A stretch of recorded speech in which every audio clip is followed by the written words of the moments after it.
Oh, howdy. We're live for another Remodelers Show. Let's do a little intro music, shall we? Welcome to the Remodelers Show, hosted by Kyle Hunt.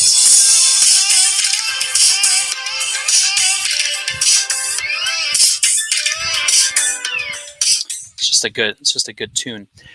Before I started the Remodelers Show today, I had clicked that because I had prepped a few of my It's the 2-minute warning. I prepped a few of my little audios. And when I played that music and I had it going like this, Welcome to the Remodelers Show. I found myself dancing. And like I've got very little moves when it comes to dancing, but it's very interesting how the way that I like to sing. I like to sing in the car in particular. I've sang in church and did different things over the years, but when I sing in the car by myself, I find that my head moves a lot more, my body moves a lot more. You know why? Because nobody's watching. And even right there, I pushed this button Welcome to the and my shoulders were moving. I was kind of boogieing. I probably looked stupid, but I was just kind of having fun, and it naturally happened. But the thought of doing that in front of other people is way outside my comfort zone. Here's my point. Comfort zone. It is very easy, and I guess the way I felt about that is doing this. I'll just do it. Hang on, let's do it. Here you go, guys. This is, I think, what I was doing. I think I was like really moving like that. I mean, at least laugh at me or do something, right? But oh, I just lost a viewer. But I was really letting it out. But the thought of doing that live where it's recorded and people are seeing that, that's embarrassing. But the more that I do that, or the more I feel comfortable with it, or the more I just stop caring so much about what other people think, the more I'll just kind of let loose a little bit. This also comes into play in all areas of life and in all areas of your business.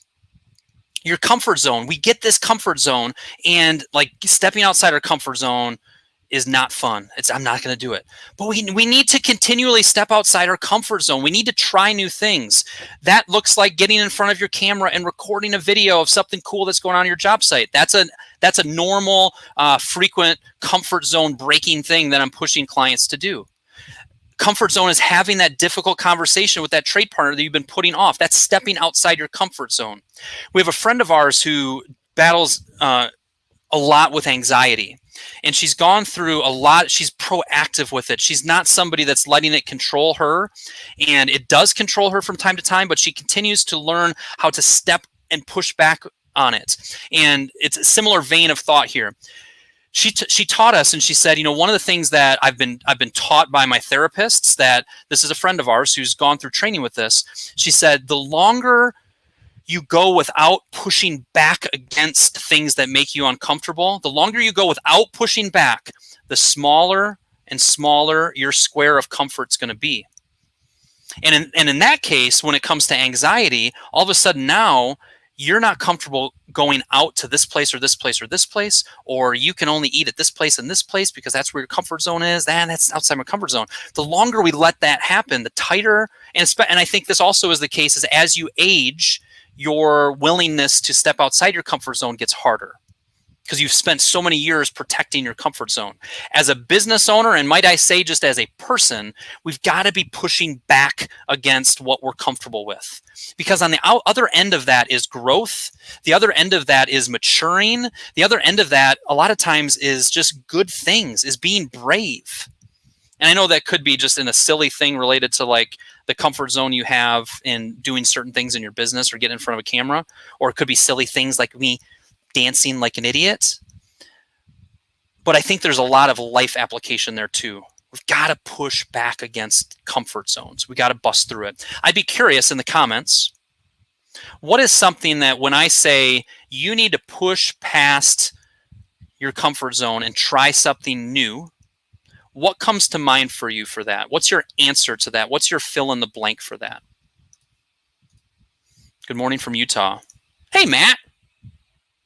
Matt's looking ripped. He's coming in from Utah from the YouTube channel. Howdy. Jim, you posted a blank message. Come on, you can do better than that. But I'd be curious on that comfort zone question. What's something that you need to push back against related to your comfort zone? Okay. Today we've got an old-fashioned Remodelers Show where I have like a topic and I do things like this. It's time for the one word open. It's time for the one word open. I've got all these clever little audios and I can do it. What's your one word open, folks? I see y'all out there live. What's your one word open? One word on how you're feeling today. You can use this when you sit down with your team in a meeting. Start your meeting by saying, all right, what's your one word open? Gets everybody in that meeting talking verbally within the first minute of the meeting. Breaks some ice. It also gives you a very good pulse for the room. When you're able to say, tired, frustrated, fine, happy, content, angry, you get those words, you can choose as the leader of the meeting to follow up maybe on one or two of them. At the very least, it gives you a little bit of a pulse for things. And also it's strong to do a one-word close. Oftentimes, if you have a good meeting, the words that you hear at the end are a lot more upbeat and positive than maybe the words at the front. Life begins where your comfort zone ends. Jim, it's a clever saying. It's a clever quote.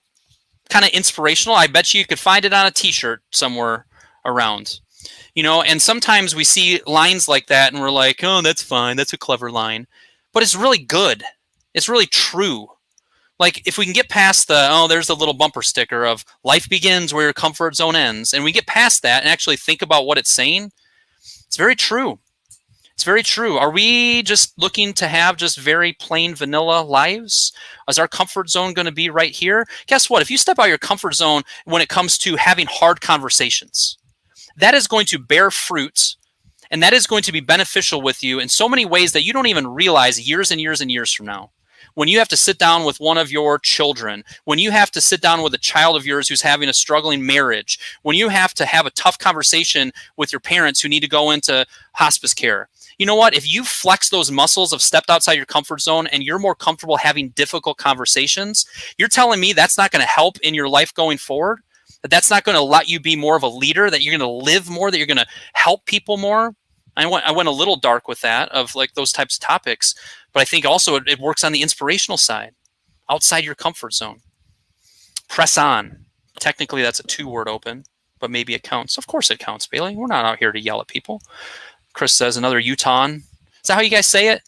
Utah? We're Michiganians or Michiganders here. Utah. Look at this. Look at all these people. Well, Anthony Slayball. Anthony, if you could answer that question, what's something that you need to step outside your comfort zone more on? Where's some area of growth there? All right, good. So that was the one word open. Tremendous, the people say. Tremendous. It's time for a reminder to help you improve your sales process. The next one up is your sales process. I usually have a fancy microphone that I use for this show, so the audio sounds a little crisper, and the recording especially sounds a little more professional. My son, Thomas, he's a freshman. He goes deep into rabbit holes about 6 months at a time. We just came through a basketball one, and I loved it. He's never really shown a ton of interest in sports, but he went deep down the basketball rabbit hole from like March through the summer. And it was a lot of fun. He would research old NBA stuff, and we'd talk about the bad boy Pistons, and we'd talk about present day play, and we played a lot of basketball. And that kind of ended like it typically does with him, and he's now deep into creating music, creating beats. He's got this software called Logic, and he asked me to bring my fancy microphone home so he could use it, and I don't have it at my office. So that's that story. That's the politically correct version. When it comes to Utahnians, okay. I need to be more open to other people's point of view. Jim, you're bringing it. Dare I go there? Of course I go there. We've just gone through a very heated political season. I'm seeing throughout my feed a lot of my very conservative friends. I've got a nice cross-section, I do believe, of friends who maybe fall on different parts of the political spectrum. But I'm seeing a lot of my friends say, go to Parler. Find me on Parler. I haven't looked up Parler. It's another social media platform. But wow, am I seeing a lot of my very conservative friends moving over into Parler. Now, say what you want about Facebook. Say what you want about suppressing certain points of view, of flagging certain things, of all of that. Let's just set that aside. Okay, fair enough. My concern, as I see so many people going here or going there because of this, because of that, is that our echo chamber is going to get louder and louder. Jim is saying, I need to be more open to other people's point of view. Is my goal when it comes to my political argument, when it comes to seeing my way, people seeing my way, when it comes to a business decision, of motivating my team, is my goal to just simply let them know exactly what I care about and why I feel this way? Or is my goal to actually persuade them towards what I think is right and true and honest and good for them? Because if that is your goal, you are actually needing to be way more interested in their point of view. You want to get that employee to work the way that you want them to work. You need to get inside their head. You actually need to understand their thought process. Why aren't they doing that? What is their view of this? Why are they not responding this way?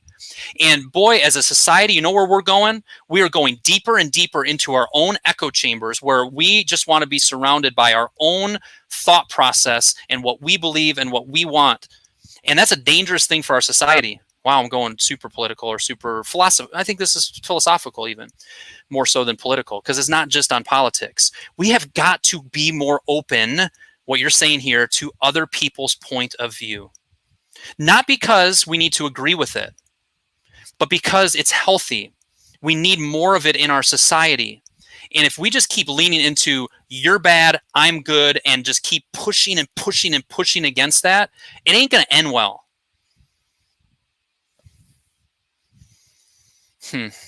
Somebody said nailed it.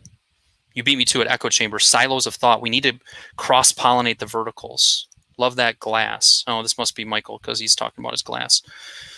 Yeah, we just got to be careful of that. Anthony said, so stepping out of his comfort zone, encouraging my team. It's not my go-to. And oh, by the way, if what I just said really offended you, then that means you really have to be thoughtful about this. I lean, is it appropriate to say that? I lean conservative. I'm a strong Bible-believing Christian man. And if that's my worldview, if I just double down and only care about that and only want to think about that and only want to talk to people that believe like that, there's just so much nuance of life and vinegar of life and knowledge that I'm just going to decompartmentalize myself from. Again, this is stemming from what he said here. If I need to be more open to other people's point of view, it's healthy to do that. Again, that doesn't mean they have to agree with everything I say, but boy, do we need more of that. I think there's business lessons here too. Okay, sorry. Encouraging my team. It is not my go-to, but I'm realizing more and more how necessary it is and how much they need to hear that they are doing a great job. So Anthony, if I may speak a little bit about you, I've gotten to know Anthony over the last many years as a client of mine. He's part of one of my mastermind groups. We've done some work together. What I love about Anthony is that if somebody was to say, Kyle, I got a competition, world-class competition, and we need to create a spreadsheet that kicks butt, takes names, crazy organized, and does fantastic things. Who do you want on your team? I'd be like, I want my boy Slayball. Slayball's on my team. Put him in charge of that. Knowing his numbers, knowing how to organize data, knowing how to job cost, knowing how to track data and metrics. He's crazy good at it. He's also got a great personality. But what he's hinting at here is one of my comfort zones that I got to break through is I need to encourage my team more. It's not as natural for me to do that. It's not natural for me to talk about for them to hear that they're doing a great job. I love that self-awareness, Anthony. I love that when you think about your comfort zone, you realize that's something I need to get better at. Because when you actually admit it, when you actually think about it and understand it, that's going to allow you to improve it. And as Jim said, life begins where your comfort zone ends. Ooh, we even got a Jim McKenna fan out there. The id is very happy on the socials. It's true. Okay. All right, good. So what was that? Was that the... It's time for a reminder to help you improve your sales process. I think I was still on this one. Sales process. Let's see here. What do we got? Oh, and I love you, Michelangelo. I love you too, brother. Oh, everybody's just, oh, love, love, love. We just love each other. You know I love seeing that. Sales process. Here's what we got under some bullet points. Lead overwhelm. Set the expectation of when you can call back. What did I want to talk about there? And then we got the before meeting, and then we got the don't schedule. Okay, couple little sales tips here, my friends. One is, before you go into that sales meeting, have you 5P'd? Also good to think about, did I actually pee? Because it's not comfortable if you really got to go and you're going into a sales meeting. So there's another added bonus of what I'm saying, but it's not what I'm really getting at. But that is good. That's funny. I mean, that's funny. Come on. That's funny. Get a like or anything? Maybe one of those little ha-has. That's funny. But 5P, proper preparation prevents poor performance. There is a big difference between really being ready for a meeting, having researched their home and looked them up on Google Maps and reviewed your notes to the point where you actually have their spouse's name written down and fresh in your mind and every little detail that you have, and you're ready to roll. You've thought through, how do I want this meeting to go? How am I gonna manage this? I'm gonna ask them this at first. I'm gonna work them through this. I'm gonna make sure I got my paperwork. I know what I'm doing. There's a way to prepare for a meeting well that sets yourself up for success. Am I fired up? Am I listening to that favorite song of mine so that I'm walking in there in a good mood? Did I put my phone in do not disturb mode? Because you know what? If I'm going into a sales meeting and my phone's not in do not disturb mode, that ain't 5P. I'm gonna be distracted. There's potential for me to be interrupted and throw me off my game. So sales process, before that meeting, when you're getting ready to go, are you totally 5P'd? Something we can easily overlook. But boy, when we 5P'd, we've got a lot more excitement. We've got a lot more energy. We've got a lot more clarity on what we're bringing to the meeting. And it's also very easy not to be any of those things and to kind of be distracted and not be in the proper frame of mind, right? I think of athletes in this. World-class athletes do not head into game time haphazardly. They're creatures of habits. They have a routine. They know what they're going to do. They're prepared. They've studied, right? Similar thought when we head into a sale. I'm not trying to build up a sales meeting and a first initial call into this pantheon of, amazing. This is the most important thing in the world. But you get what I'm saying there. Be prepared is what I'm getting at there. The 6th P, proper preparation prevents poor performance, and don't forget to pee. 5P, he's a little bit more 5Ps, like piss. I think that's what he's getting at there. Okay, good. So that was a sales process one. And then I had one other one.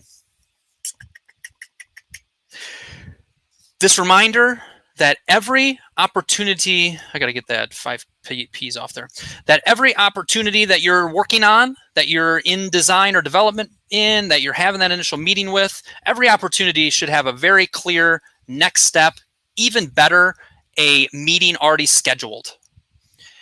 Some advice that I've given over the years that when I reflect on it of like, wow, that really impacted them. They talk about that all the time. That was a game changer for them.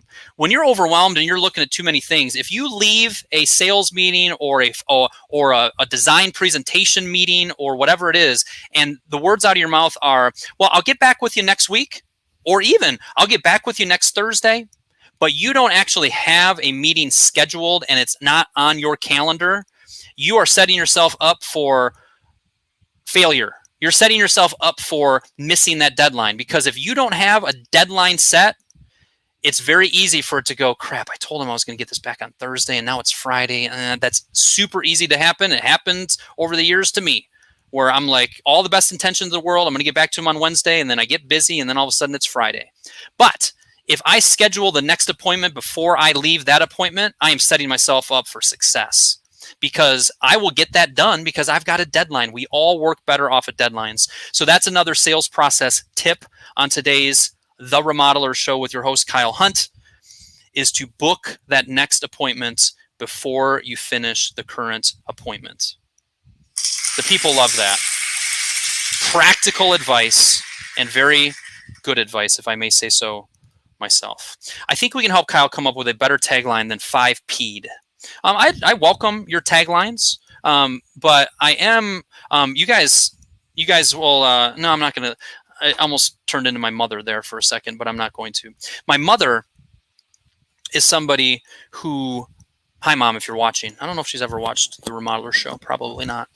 But if you're watching, she's somebody that when she gets a gift for somebody, she can't help but tell them what she got them. And I was just about to tell you about this cool swag that supposedly Bailey says is going to be done this weekend. But I'm not going to be my mother. I'm just going to build it up and not share what I'm talking about. Okay. Great stuff. I just shared it with our sales. What did you just share with your sales team, Anthony? What did you just share, man of action? Don't say it, Bailey says. Oh, come on. I just want to tell them what we're doing. Come on, Bailey. Why you got to be a party pooper? Fine. I won't be Penny Hunt. All right. What do we got next? We got, I think we need to do a little chime. Today in history, did you know that the end of World War I was today? 11/11/1918. Just a fun fact today. It's also Veterans Day. Happy Veterans Day to everybody that has served our country. We appreciate you. We see you. And I hope you feel recognized today. A lot of times the military men and women like to keep kind of a low profile, but I hope you do feel some love and appreciation and admiration from others today. Deadlines not made are deadlines mostly missed. It's true. It's a true story. All right, the next one that we have here on today's Remodeler Show. By the way, do you have any questions for me today? There is potential for an Ask Kyle Anything, but we have a let's see here. No, not that one, Mister. It's time for today's Marketing Minute. Oh, today's Marketing Minute, and what do we have here? What content will you create today? Was it? I think it was a Remodeler Show. The last Remodeler Show that I did, I talked about. I had a bunch of Gary V isms, and one of the things was document, don't create. Document, don't create. The concept behind this is just, you want to create content for your business, just document what you're doing. You're working on a design for a client, take a picture of that and tell people what you're doing. You're going out to meet a client for a selection meeting, take a picture of the outside of that showroom and say what you're doing.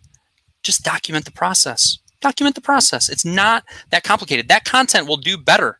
That content is just real and authentic. That content oftentimes will talk about the parts of the process that you don't talk about enough, which is all of the work that goes up front into pre-planning design. We are working today on a revision for this design for this kitchen. And this is revision number 2. We were able to present our design concepts to them last week. And we have a process here where we do a lot of work up front so that you're able to see that project and what it's going to look like before a hammer ever comes on job site. So this idea of document, don't create. And speaking of Michelangelo, who a couple people said, I love Michelangelo, and who also gifted this to me. I love swag, and he sent this to me, and I drink out of it. I need to wash it because I usually just drink out of it, and then I just fill it up in the water cooler. Some of you may be thinking, does he have an actual water cooler? Oh, yes. Remodel Your Marketing headquarters has a water cooler. Fun fact. But Michael actually did what he heard. And I saw a picture of him saying, super, super exciting day, working on a new print for this addition project in this city or something like that. He just documented what he was doing. And I think I made a comment of like, document, don't create, exclamation mark. And he wrote, I was listening. And you got to start somewhere. You start by doing it. But that concept of what content will you create today? And can we just document, don't create? It's super easy. It works, guys. And you got to talk about outside your comfort zone. That's another little one outside your comfort zone. Game changer. You should always have a meeting, a phone call, a follow-up, some sort of deadline and or appointment with your prospects. Never an ambiguous. It's funny that you use this word ambiguous. I nailed it that time. I have been butchering that. I was on a call with a husband-wife team, hi Ed and Ashley, before this call, and we were talking about ambiguous. And I'm like, that's not how you say it. Ambiguous. And I used the word like 3 or 4 times, and I kept butchering it. But you said never and ambiguous. Okay, let me know, or we'll see what happens. Setting some sort of specific appointment for each contact will set you up for success. Like that right there, if you're not doing that and you start doing that, and I never mention anything else to you, you never learn anything else from me for the rest of your career, That's a game changer. If you're not doing that and you start doing that consistently, it makes a huge, huge, huge difference. Saving my questions for this afternoon. Oh, I do, and he's not popping up here, but I do believe there might be a Michael Anschel sighting on the Ask Kyle Anything Remodelers Autopilot call. As a member of Remodelers Autopilot, there's a once a month call where it's a 45-minute meeting where yours truly gets on and I say, what you got for me, people? And usually there's 4, 5, 6, 8 people that show up, sometimes 2, sometimes 4. It's usually sometimes a small group, but it gives a little bit of that one-on-one time and not so public forum. If you're not staying in touch with your previous clients, let me emphasize this for a second. If you are not staying in touch with your previous clients and you have a bunch of their emails, it is not smart to just never reach out to them. You should be just consistently staying in touch with your previous clients. One of the ways to do that is through email. Pretty much every remodeler agrees with that. Very few are doing it. But there's 45 little sticky notes over there, 45 companies who are signed up for Remodelers Autopilot, and they've got the easy life. They got enough to worry about in the remodeling business. So they hire me and my crack team to create a professional email newsletter every month. They've got access to 8 social media posts they can use. They can repurpose that email as a blog post on their website. And on top of that, they also have an Ask Kyle Anything call each month. It's a bargain. You can try it for $1 for the first month. If you go to remodelersautopilot.com, if you even comment on this and say, Kyle, I'm interested in that dollar thing, just put the comment in there. We'll just take care of it for you from there. End commercial. It's not even a commercial. It's just talking about what's going on. I'm just documenting the process here. All right, next one up from a coaching call. I feel like I have. No, I might not have that sound effect. Hang on, I got to check the comments because you guys are feisty today. Don't hold back, Michael Anschel, my brother. Saving questions. Let's see here. Some of my most successful posts have been documenting mistakes or failures and talking about the process of recognizing mistakes and the steps to resolve it. Most successful posts, not just, success is not just making a bunch of posts. Success is actually like getting engagement and seeing that it resonates with people. It's interesting, right? Actually highlighting the warts, highlighting the issues, highlighting the problems can be something that shows how professional you are. Makes people think. It's totally different than anything else they're reading from any of your competitors. All right, good. The next one up is called From a Coaching Call. Oh, and this says, come up with something recent on the spot. Bailey prepped this for me a little bit. I was running low on time, so I said, Bailey, you're going to craft today's Remodelers Show. And she wrote, come up with something recent on the spot. Here's my recent on the spot. Interesting, my meeting after this, before the Ask Kyle Anything, is with a husband-wife team.